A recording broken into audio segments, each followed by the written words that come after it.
Hey guys, Andy here and welcome to Andy's MG Adventures. Now today is a quick video on how to install inertia seat belts in your MG Midget. Now it's relatively straightforward on my 72 because it has pre-drilled holes and mounts on the wheel arches themselves, which makes it a little easier. So I'm taking out the static standard 3-point harness and I am putting in some inertia ones made by Securon, and I'll put where I got all the parts from on the comments below, but just have a quick watch through and hopefully it'll make sense. Let's have a look at the bits of kit that you're going to need to install new seatbelts in your Midget. First things first, you need a new seatbelt, and after a lot of research this brand kept coming up, and these tend to be universal seatbelts, but I have researched and found that these 514/30s will fit the Midget. In fact, it's on their website, so good starting point. That will get you most of the stuff you need. That includes the inertia reel itself, lovely, lovely, various fittings and brackets and things, some very useful instructions, as well as a buckle as well. But I also needed to order a bit of kit like this. Now these are mounting brackets, and you'll notice they are angled in a certain way that when you push this in and thread it onto the side of the wheel arch, the top mounting point is flush and nice and level. So that's how that bit mounts to the car via that L bracket.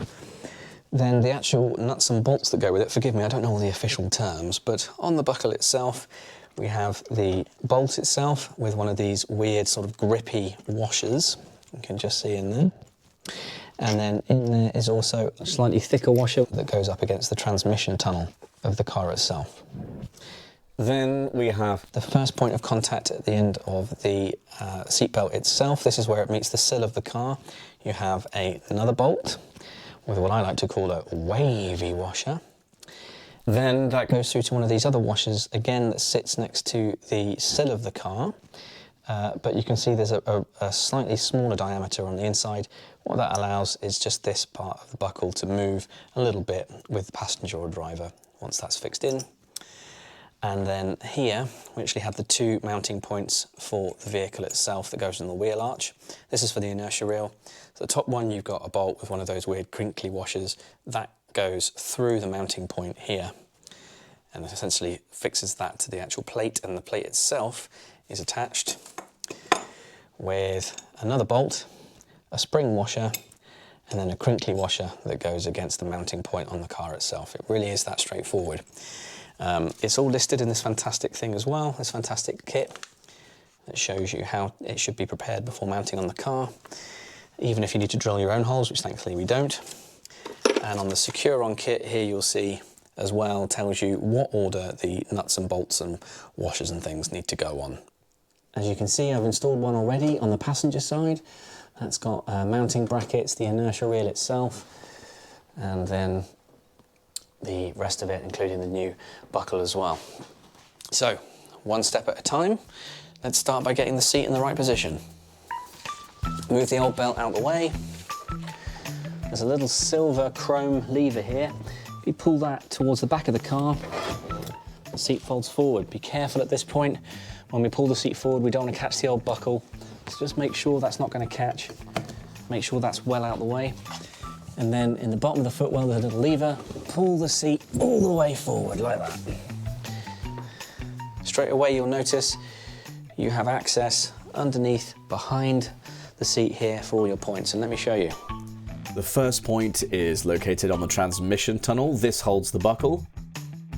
The second goes into the actual sill of the car down the side. And the third is located on the side of the wheel arch where the inertia reel would go.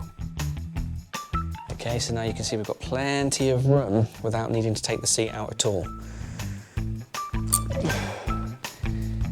So the first step is to remove all 3 points where the belt contacts the car.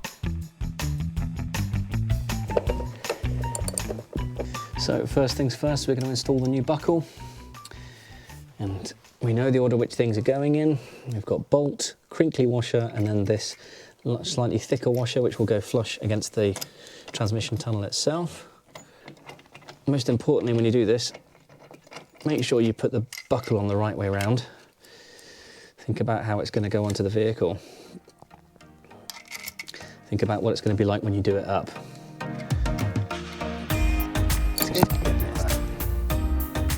The next step is to install the L brackets that hold the inertia reel, ensuring that the top is flush with the wheel arch.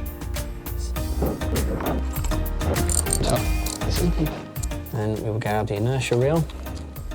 Now, there are two pieces of movable plastic that rotate on this inertia reel, both of which have arrows on them. They can both twist 360 degrees, but the important thing is both of them must be pointing up. You can do the main one with your fingers and the little one with a 50p piece. It is essential both of them are pointing up to allow for smooth operation of the belt, and that the safety mechanism that stops you flying through the windscreen kicks in appropriately.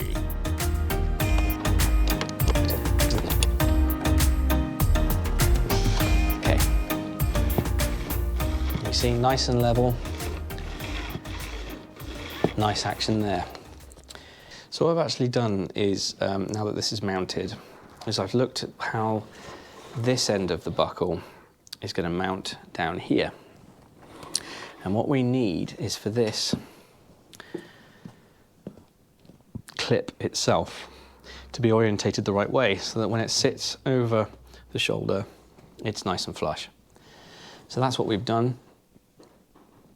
I'm just going to make sure that that sits flush and make sure that this end of the belt is correctly the right way around in the port down there. Which should mean then if it's that way around like that, yeah, so that's the best way. Like this. Got these the right way around, so wavy washer, one of these, so it's nice and flush. I'll lift the carpet up, get this puppy installed.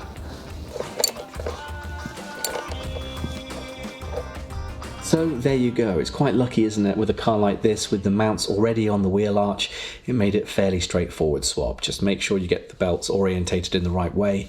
Make sure you get those L-shaped brackets as well to help them sit nice and horizontally. Makes everything else super smooth. But yeah, it's sitting really nicely, look. Flush across the shoulder, flush across my waist. Lovely, isn't it? And also, in the event of an accident, I'm not going anywhere, or at least I'm going with the car rather than through the windscreen. Anyway, I hope this little tutorial helped you out. If you want to, feel free to hit subscribe, and hopefully we'll see you next time. But in the meantime, take care.